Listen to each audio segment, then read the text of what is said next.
पहला अभिकथन है 81 क्वेश्चन है कि बच्चे सर्वप्रथम अपने परिवार में व्यवहार के तरीके सीखते हैं। ये बिल्कुल फैक्ट है दोस्त। सबसे पहले कोई भी व्यक्ति जो है परिवार में ही अपने व्यवहार के तरीकों को सीखता है और मूल्य और जीवन के मानदंडों को जानते हैं। मूल्य क्यों है, क्यों ज़रूरी है, क्या आपका जन्म किस लिए हुआ है? मज़दूरी करने के लिए, आईएएस बनने के लिए, डॉक्टर बनने के लिए, पुलिस बनने के लिए, मास्टर बनने के लिए, किस लिए आपका जीवन हुआ है?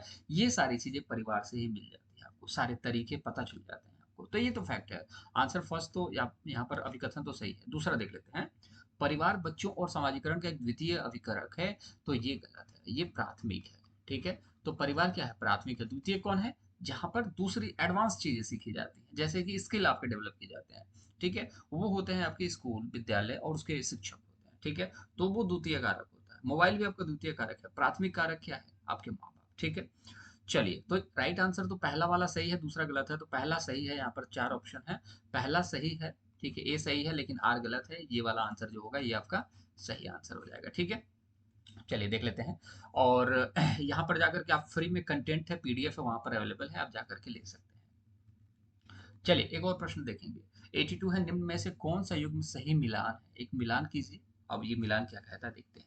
शैशवावस्था में बच्चा जो है, इन्फेंसी एज की बात की जा रही है। इस एज का जो आपका क्राइटेरिया है वो क्या है, 0 से लेकर के 5 साल तक। ठीक है, इसमें बच्चा जो है तर्क को लागू करता है और अनुमान लगाने में सक्षम है। क्या आपको लगता है कि बच्चा तर्क करने लगेगा? ये नहीं पूछ सक ये तर्क करना नहीं होता है कि पापा मुझे चॉकलेट दो, मुझे चॉकलेट दो, मुझे चॉकलेट दो। इसको जिद कहते हैं, तर्क नहीं कहते हैं। ठीक है, और अनुमान लगाने वाली जो बात है ना, ये तर्क करने वाली बात है, ये शैशवावस्था में पॉसिबल नहीं है। तो शैशवावस्था के साथ ये तो बिल्कुल गलत अप्रोच दिया जा रहा है आंसर में, ऑप्शन में। ठीक है, दूसरा है पूर्व संक्रियात्मक अवस्था में बच्चों में निगमनात्मक और तार्किक सोच। पूर्व संक्रियात्मक अवस्था पियाजे के हिसाब से है, वो कौन सी है, 2 से लेकर के 7 वर्ष की अवस्था, जिसको हम लोग कंक्रीट भी कहते हैं। ठीक है, सॉरी, प्री ऑपरेशनल कहते हैं इसको। ठीक है, और इसमें बच्चा जो है तार्किक चीजों को नहीं करता है। ठीक है, इसको हम लोग प्री ऑपरेशनल बोलते हैं, मतलब कि ऑपरेशन से पहले की अवस्था। ऑपरेशन करोगे तो उसमें तर्क लगेगा।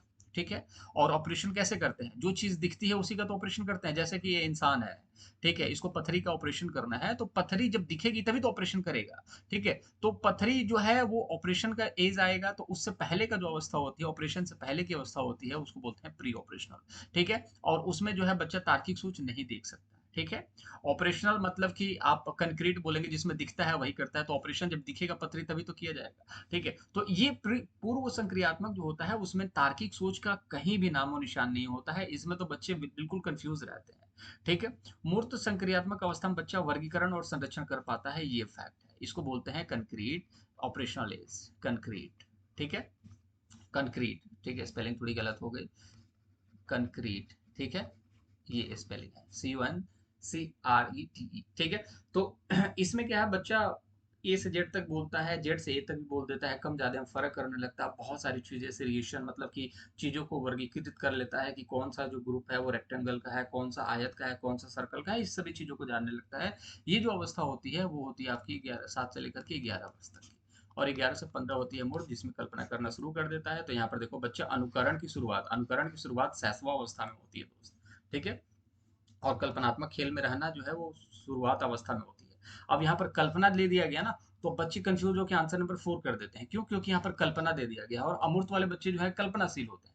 लेकिन यहाँ पर कल्पनात्मक खेल की बात की जा रही है, ये वाले बच्चे खेलते नहीं है, ये दूसरों के साथ खेलते हैं कल्पना में। ठीक है, तो फिलहाल के लिए तो जो राइट आंसर जा रहा है वो आंसर नंबर 3 जा रहा है। और रीजन मैंने आपको बता दिया, क्योंकि इस उम्र के बच्चे जो 7 से 11 के बच्चे होते हैं, वो चीजों को कम ज्यादा में फर्क और चीजों को वर्गीकृत कर पाने में सक्षम होते हैं, जो कि इस ऑप्शन के साथ बिल्कुल सटीक है। ठीक है, अगला क्वेश्चन देख लेते हैं। पियाजे के संज्ञानात्मक विकास के सिद्धांत के अनुसार स्वयं और पर्यावरण के बीच संतुलन की खोज की प्रक्रिया क्या कहलाती है? अब देखिए, स्वयं और पर्यावरण के बीच संतुलन, जैसे आप खुद के और पढ़ाई के बीच में संतुलन जब बनाएंगे, ऐसा नहीं है कि सिर्फ पढ़ाई कर रहे हो, मौज मस्ती। ठीक है, मौज मस्ती मतलब कि ऐसा नहीं है कि सिर्फ खेलना कूदना है, जैसे मूवी देखना, घूमने जाना, ट्रैवल करना, खाना खाना, अलग अलग डिश घर में खुद बनाना। तो ये सारी चीजें मौज मस्ती के अंदर आ जाती हैं। कभी ना पढ़ना, देर तक सोना, ये सारी चीजें।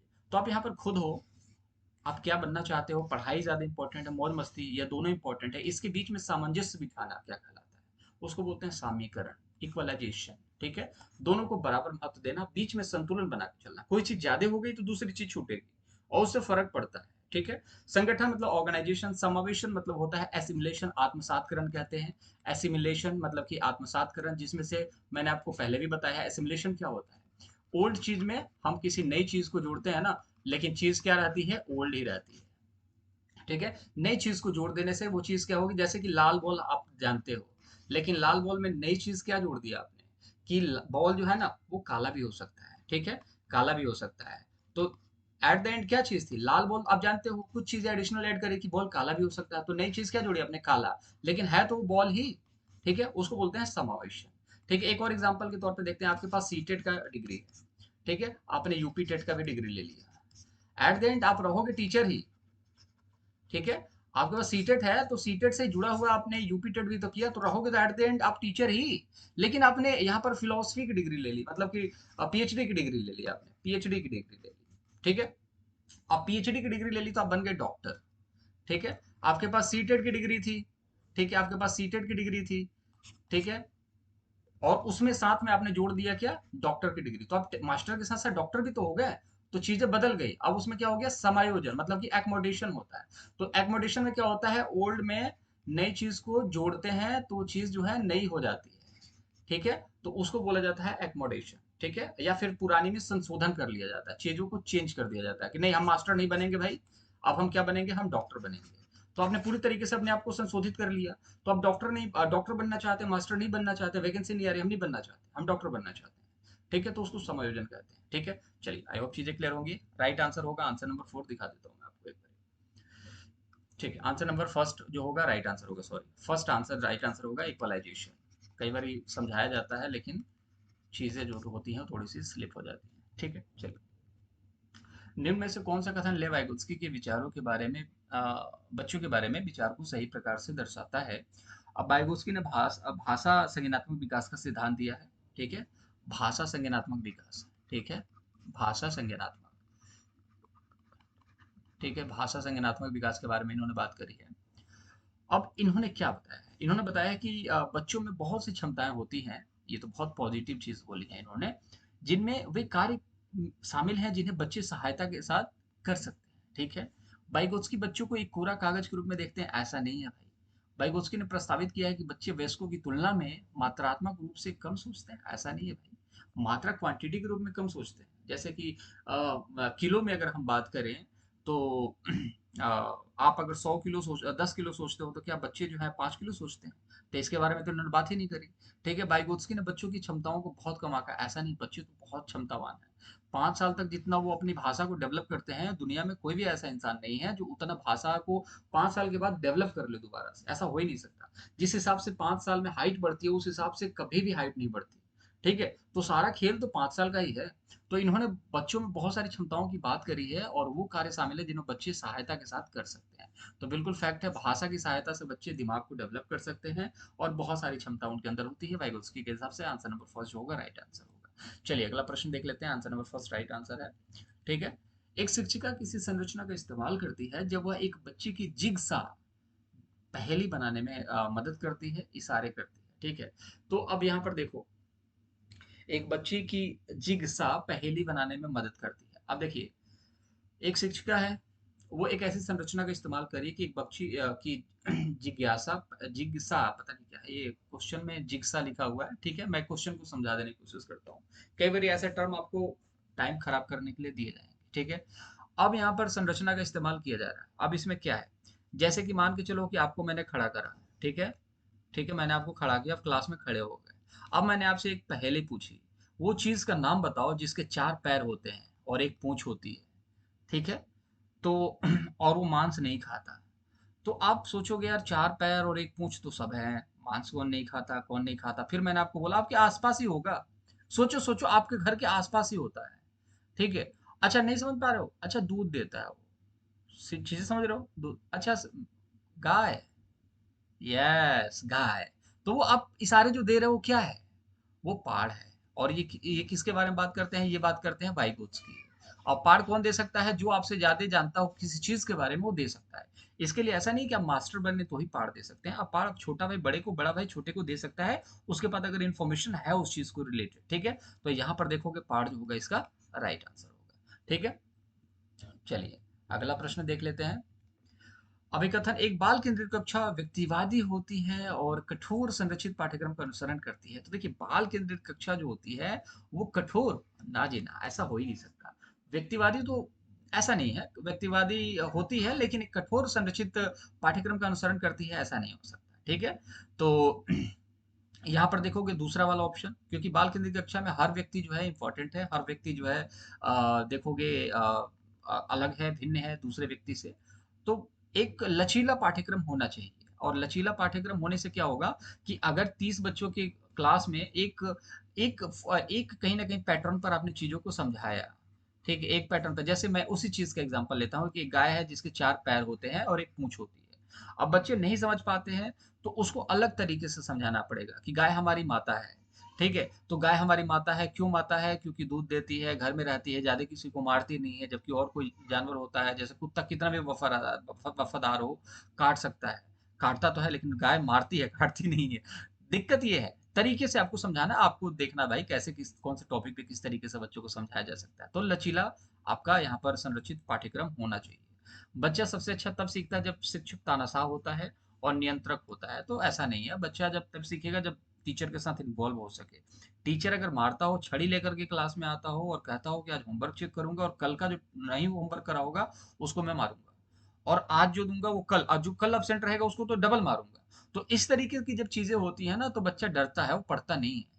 और डर से की गई कार्य को आप बोलोगे नेगेटिव एनर्जी होती है, वो कभी भी सफल नहीं होगी, लॉन्ग टर्म के लिए नहीं होगी। दोनों आंसर गलत हो जाएंगे, आंसर नंबर 4 के साथ हम जाएंगे, और गलत गलत सही हो जाएगा। ठीक है, चलिए, निम्न में से क्या एक प्रगतिशील कक्षा की विशेषता है? शिक्षिका पूरी तरह से कक्षा को नियंत्रित करती है, बच्चों की भागीदारी न्यून होती है, गतिविधि या कार्य करते समय बच्चों का मूल्यांकन किया जाता है, समय सारणी और बैठने की व्यवस्था तय है। तो शिक्षिका कक्षा को नियंत्रित करती है, तो बहुत गलत है। प्रगतिशील कक्षा क्या होती है? जिसमें हर बच्चा प्रगति कर रहा है, हर बच्चा नंबर अच्छे ला रहा है। तो आप किसी को कंट्रोल करके नहीं ला सकते ना। ठीक है, अब देखो कई बार क्या होता है ना, आप परिवार में देखोगे कि एक बच्चा जो है अपने बाप की इज्जत बहुत करता है, और एक बच्चा अपने बाप की इज्जत बिल्कुल नहीं करता। उसके पीछे नियंत्रण का कार्य ही नहीं। लोग बोलते हैं कि बाप माँ बाप ने बिगाड़ रखा है, ऐसा नहीं है। बच्चा अगर सीखना चाहेगा तो खुद ही सीखेगा, नियंत्रण से तो कुछ होता ही नहीं, आप भी जानते हैं इस चीज को।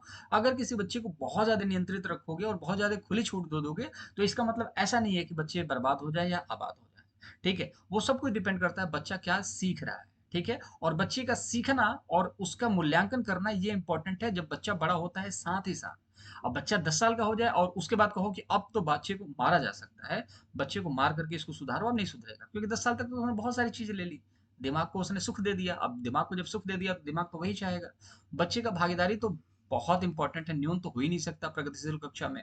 गतिविधियां, कार्य करते समय बच्चों का मूल्यांकन करना, बच्चा जब कार्य कर रहा है तो बच्चे के कार्य के साथ साथ उसका मूल्यांकन कीजिए, क्यों कैसा कार्य कर रहा है, कहाँ गलतियां, कहाँ चूक है, उसको सुधारिए।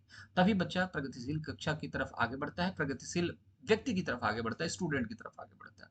ठीक है, और बैठने की व्यवस्था, समय सारणी बहुत आपने भी बनाया होगा, अभी भी बनाया होगे कि 6 घंटे 8 घंटे हमें कैसे भी पढ़ना है। सुबह ये, फिर नाश्ता, फिर चाय, फिर घूमना, 10 मिनट टहलना। तो इस तरीके से बनाते हो, लेकिन पता चले भर्ती ही नहीं आती, फिर सारा रूल फॉलो नहीं होता। तो इसका मतलब ऐसा तो है नहीं कि आप इंटेलिजेंट नहीं है या आप प्रगति नहीं कर सकते। आप बस सीखते सीखते चीजों का मूल्यांकन कीजिए, गलती कहाँ है, उसके बाद आप इजिली एक अच्छे लेवल पर पहुंच जाएंगे। राइट आंसर 3 होगा। ठीक है, चलिए, चलिए एक और प्रश्न देखेंगे। अमृत तर्क देता है कि हम कानून को बदल सकते हैं यदि वे समाज की जरूरतों को पूरा नहीं करते हैं, लेकिन यह आपसी सहमति और लोकतांत्रिक प्रक्रिया के माध्यम से किया जाना चाहिए। लॉरेंस कोहलबर्ग के अनुसार अमृत नैतिक तर्क की किस अवस्था में आता है? अब मैंने आपको क्या बताया था कि कोहलबर्ग ने 3 लेवल बताए थे, और हर लेवल में दो दो पार्ट थे। तो पहले में क्या था, दंड और आज्ञा था। उसके बाद जैसे को तैसा था यहाँ पर। ठीक है, दंड और आज्ञा था, उसके बाद जैसे को तैसा था यहाँ पर दूसरा वाला। तीसरा में क्या था, गुड बॉय गुड गर्ल। ठीक है, और चौथे में क्या था, सोशल। ठीक है, लॉ एंड ऑर्डर। ठीक है, लॉ एंड ऑर्डर। पांचवे में क्या था, ये देखिए, पहला है दंड और आज्ञा, दूसरा है जैसे को तैसा, तीसरा है आपका गुड बॉय गुड गर्ल, चौथा है आपका सोशल लॉ एंड ऑर्डर, व्यवस्था को बनाए रखना, पांचवा है सोशल कॉन्ट्रैक्ट, और छठा है आपका यूनिवर्सल मोरालिटी। ठीक है, अब देखो पहले में दंड और आज्ञा के द्वारा बच्चे सीखता है, जैसे को तैसा दूसरे में है। अब इसका जो एज होता है ये होता है 4 से लेकर के 10 साल, 4 से लेकर के 10 साल, ये होता है 10 से 13 साल, और ये होता है तीसरा वाला लेवल जो होता है 13 से लेकर के एबव। ठीक है। अब गुड बाय गुड गर्ल में क्या होता है, बच्चे जो हैं माँ बाप को खुश करना चाहते हैं, माँ बाप के सामने अच्छा दिखना चाहते हैं। 10 से 13 साल के बीच में ऑलमोस्ट देखा जाता है कि बच्चे जो हैं 13 साल तक के बच्चे जो होते हैं वो इस तरीके की चीज़ों का पालन करते हैं। सोसाइटी में जो भी चीज़ें चल रही हैं, जैसे माँ बाप ने बोला उस तरीके से लॉ एंड ऑर्डर को फॉलो करते हैं। लेकिन जब बच्चा 13 से ऊपर जाता है तो अपने आप को बहुत बड़ा तीर समझने लगता है, और उसके अंदर बहुत सारे हार्मोनल चेंजेस होते हैं। उसको लगता है वो बड़ा बन चुका है। अब जब बड़ा बन चुका है तो वो क्या करता है, सोसाइटी के अंदर जो भी चीज़ें गलत उसको दिखती हैं उसको चेंज करने की कोशिश करता है। तो कहने का मतलब है बदलाव की बात की जाती है। तो यहाँ पर क्या पूछा जा रहा है, यदि वे समाज की ज़रूरतों को पूरा नहीं करते हैं, लेकिन आपसी सहमति और लोकतांत्रिक प्रक्रिया के माध्यम से किया जाना चाहिए क्या? कानून को बदलना चाहिए। ठीक है, तो जब कानून को बदलने की अगर बात की जाएगी तो आंसर जो होगा लेवल 5 पर जाएगा, सोशल कॉन्ट्रैक्ट। और कॉन्ट्रैक्ट को तोड़ा जा सकता है, मैंने आपको पहले भी बोला था कि अनुबंध को तोड़ा जा सकता है, व्यवस्था बनाई जाती है, अनुबंध को तोड़ा जाता है। सार्वभौमिक नैतिकता में नैतिकता सबसे ऊपर होती है। माँ बाप, परिवार, दोस्त, रिश्तेदार, मित्र, सबसे ऊपर जो होता है वो नैतिकता होती है। और उसके लिए आपकी जान भी चली जाए उस चीज को लेकर के नहीं कहीं ना कहीं परवाह की जाती है। तो ये छठवां लेवल होता है यूनिवर्सल मोरालिटी। ठीक है, और बाकी अच्छा लड़की लड़की मैंने आपको बता दिया तीसरा भाग होता है। अब ये जो होता है चौथा भाग होता है। ठीक है, सार्वभौमिकता ये छठवां भाग होता है, ये होता है पांचवा भाग। लेवल 3 है, भाग 6 है। ठीक है, राइट आंसर आंसर नंबर 2 होगा। चलिए देख लेते हैं आंसर आंसर नंबर 2। चलिए, हार्वर्ड गार्डनर के सिद्धांत में dash dash dash dash dash बुद्धि के व्यक्तियों में अपनी पहचान, मानव अस्तित्व और जीवन के अर्थ के बारे में संवेदनशीलता होती है। अब हार्वर्ड गार्डनर के सिद्धांत के बारे में आप क्या बात करोगे? हार्वर्ड गार्डनर ने बहुत तरीके के सिद्धांत दिए। जैसे उन्होंने एक सिद्धांत 1983 में क्या बताया था कि 7 तरीके की बुद्धि होती है। 1998 में क्या बता रहे हैं भैया, 8 तरीके की होती है। फिर एक बार ये आ गए उठ करके, और अभी भी जिंदा है भाई साहब, अभी ये भी बता सकते हैं कि 10 तरीके के सिद्धांत होते हैं, मतलब बुद्धि होती है। तो इन्होंने बहुबुद्धि के बारे में बताई है। अब बहुबुद्धि में 7 पहले थे, 8 अब पूछे जाते हैं। 8वां कौन सा है? प्रकृति जोड़ा गया था 1998 में, इस चीज को याद रखेंगे। ठीक है, मैं गलत नहीं हूं तो 1998 में जोड़ा गया था। आप बताना अगर आपको पता है कि 1998 में था या 2000 के बाद था, मुझे करेक्ट कर देना कमेंट बॉक्स में। मेरे हिसाब से 1998 में जोड़ा गया था, और थोड़ा बहुत लग रहा है कि 2002 में भी शायद जोड़ा गया होगा, बट एक बार बता देना मुझे। ठीक है, चलिए तो यहाँ पर आप देख लेते हैं कि 8 तरीके की बुद्धि के बारे में इन्होंने बात करी थी। बुद्धि के बारे में मैंने आपको पहले भी बताया 8 तरीके की बुद्धि क्या होती है, मैं बार बार बताता रहता हूँ ताकि चीजें याद हो जाए। तो ये 4 तो आपके सामने दिख गए। अब प्रकृति का स्थान बहुत इंपॉर्टेंट। तो प्राकृतिक है और एक स्थानिक है। प्रकृति में प्रकृति के बारे में जो भी इंफॉर्मेशन होती है, स्थानिक मतलब स्थान के बारे में जो भी होती है।